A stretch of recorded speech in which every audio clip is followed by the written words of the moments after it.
Magandang araw mga kaibigan. Bigyan natin ng opinion, reaction ngayon itong post ni Boss Dada. Sabi niya, is there such a thing? I thought Tito Sen, Senator Tito Soto, was kind. Isinare lang ni Boss Dada ang pahayag ni Anjo Ilana. Delikado ito.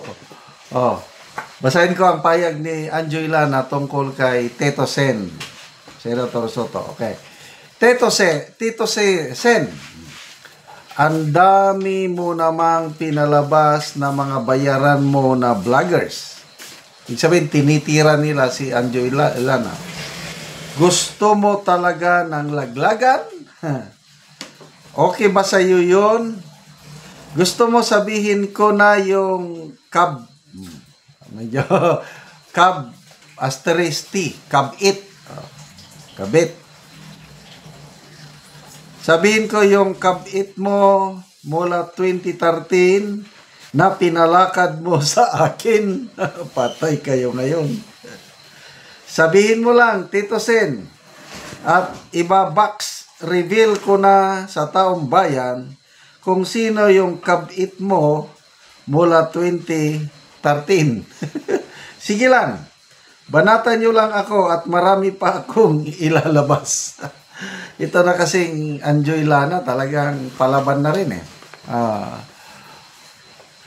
May post pa akong nabasa, sabi niya is, hindi ako takot sa TVG, Tito, Vic, and Joey. May sindikato dyan, sabi niya. Ano pa?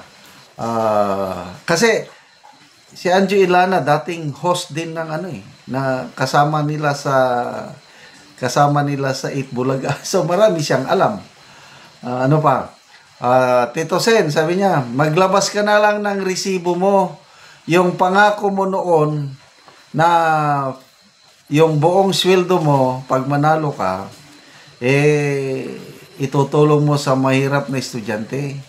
Maglabas ka na lang ng resibo mo. Ang up to na, wala pang resibo. So, lumalabas ngayon, mayroon ng bangayan between Tito Sen and Anjo Ilana at ito, maraming vloggers na tumitira kay Anjo Ilana. So, laglagan na ba? Tingnan natin kung anong mangyari. Kung i-reveal, sigurado, deny to death. Wala yan. Magbasa lang ako sa mga comments, people who reacted. Yun. 8,600. 18,000 ang nag-react. 8,600 ang nag-like. 8,000 ang tumatawa. I don't know sinong tinatawanan, sinong nilalike.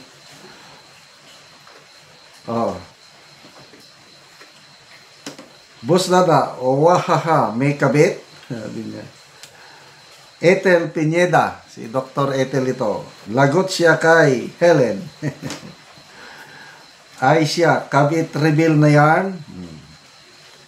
Alexandra Mayer, booking, merong kabit, kaya panay kurap sa kaban. Tay na. Risa Siriaco, may ganon. Dali medyo maingay itong asa. May ganon pala, Tito Sen. Sinal ka rin pala, akala ko makabasag pinggan. Huli ka ngayon. Anyway, speaking of Anjo Ilana, ano na ito, napuno na rin ng salok. Makita mo yung mga post niya, puros mga pro Duterte, puros anti-BBM ang kanyang mga post. So, matuturing ba nating kapwa nating DDS si Anjo Ilana? I hope so. Kasi yung isang hindi ko makalimutan na post or video niya, sabi niya, ang pinakamalinis na presidente hindi lang sa buong Pilipinas kundi sa buong mundo ay si PBBM. Bakit? Palagi siyang naghuhugas kamay. So, Anong mga paghugas kamay ng Pangulo? Una, ito daw, corruption ngayon, wala siyang kasalanan. Pasalamatan pa daw natin siya dahil siya ang nag-reveal. Siya ang nag-booking. Sabi naman ni Dr. Richard Mata, hindi po ang Lord po ang nag-reveal, nag-booking dahil after na magmayabang ang Pangulo sa kanyang SONA last year, yung 5,500 flood control projects, dumating kaagad ang Bagyo Katrina. At sunod-sunod na yan hanggang ngayon na nalaman na natin ang buong katotohanan kasi nga, I believe so, na talagang binuking sila ng Panginoon. So, bakit pumutok ng todo itong flood control anomaly na ito? Ayan, dahil sa una, nagmayabang. Pangalawa, yung pag-interview ni Julius Babaw at Corina Sanchez sa mag-asawang Diskaya. Doon na pornada o nagalit ng taong bayan kasi nga kontraktor lang. Nung una naghihirap. Tapos sabi nila sa interview, paano kayo yumaman, naging bilyonaryo? Dahil sa DPWH. Biruin mo yan, 40 luxury cars ang ibinida. Halos nakakalula. Plus mansion na bahay at iba pa. Kontraktor lang yan ha. Iba pa yung mga mambabatas. Ano yung mambabatas? Aircraft naman, mga jet plane, mga helicopters. Nako, nakakatawa o nakakaawa si Saldico. Kasi viral ngayon yung video, kumakain siya sa isang restaurant sa isang bansa. Nilapitan siya ng Pinay. Sir, kumusta na kayo? Mag-attend ba kayo ng ICI hearing? Nako, kumaripas ng takbo si Saldico. Takip ang mata, takbo talaga palabas. Awang-awa, kawawa ang kalagayan nitong Saldico. Wala na siyang sense of privacy at saka peace of mind. Kasi kahit saan siya magpunta, may mga Pilipino na nagmamasid. He can run, but he cannot hide from the angry eyes of Filipinos all over the world. Kawawa. Mga kaibigan, salamat sa inyong pagsubaybay sa ating channel.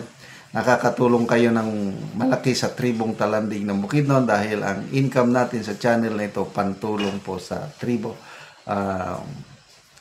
Sa ngayon, namimigay tayo ng mga libreng yero at pako para makapagpatayo itong tribo ng mas maayos na tirahan. Panoorin nyo ang video na ito. So, maing buntag na ako diri sa balay ni Lola. Kung bisitahon si Lola. So, maugid ng balay ni Lola di ay. Ayo! So, si Lola. So, mao ni ang balay ni Lola. So, kinanglan gid siya og yero. So, mao ni ang kahimtang ni Lola. So, gipang sapahan na lang og abaka ang iyang balay. So, kung muulan, so, luoy gud kay ang kahimtang ni Lola. So, muni. Ulanan og tuluan na gid si Lola kung muulan. 68. So ang edad ni Lola 68. So nakay kauban Lola. So si Lola wala daw siya kauban. So siya lang isa diri na puyo sa iyang balay. So so si Lola sa 68 na dili na kayo kadungog. So mao gid na ilang kahimtang tuluan na gid kayo si Lola kung mag-ulan. Ginoo kay gina at hatagan ko. So si Lola senior na siya. Bantay ka. So mo ni yang anak nga motabang sa iyaha sa pag-atop sa iyang balay. So Doon. so tabangan niya iyang mama. Sa magsuhon.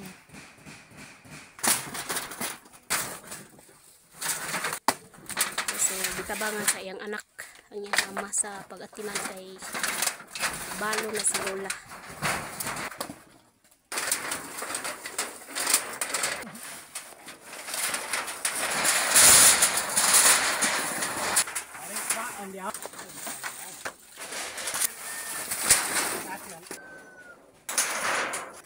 So managid og atop.